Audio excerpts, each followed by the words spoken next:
సార్వత్రిక ఎన్నికల్లో ఎన్డీఏ కూటమి సాధించిన అఖండ విజయంలో తాము సైతం భాగస్వాములు కావడం మరచిపోలేని అనుభూతి అని విశాఖ తెలుగు మహిళలు పేర్కొన్నారు.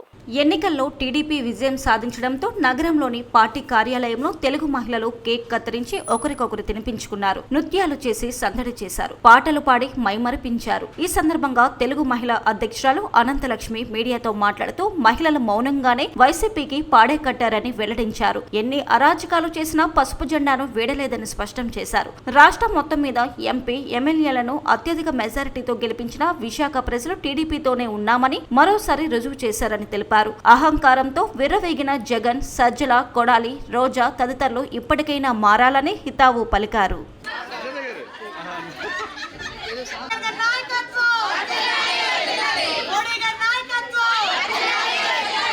ఈరోజు ఆంధ్ర రాష్ట్ర ప్రజలందరికీ శిరస వంచి నమస్కారాలు తెలియజేసుకున్నాను.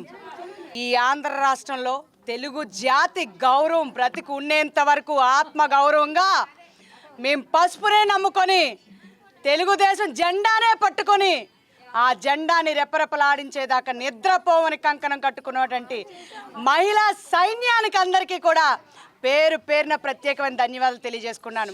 దేశ విదేశాల నుంచి వచ్చి ఓట్లేసి ఈ ఓటుతో మన జీవితాలే నిర్ణయించబడతాయన్నానికి ఇదే నిదర్శనమని తెలియజేసుకుంటూ ఎప్పుడైనా అహంకార దర్పం, డబ్బు మదము ఎప్పుడు విర్రవేగకూడదని రోజాకి, జగన్మోహన్ రెడ్డికి, సజ్జలకి, అందరికీ కొడాలి నానికి అందరికీ కూడా ఇప్పుడు ఈ తీర్పుతోనే మార్పు మొదలవ్వాలరా ఎదవల్లారా అని తెలియజెప్పారు ప్రజలు. ఇకనైనా మనుషుల్లాగా బ్రతకమని ఒక హెచ్చరిక చేస్తున్నాం తప్పితే ఇంకోటి కాదు. మీరు ఏది ఇచ్చారో అదే మీ ఫ్యాన్ మీకు ఉరేసింది. మీరే మీ ఫ్యాన్తో మీరు ఉరేసుకున్నారు.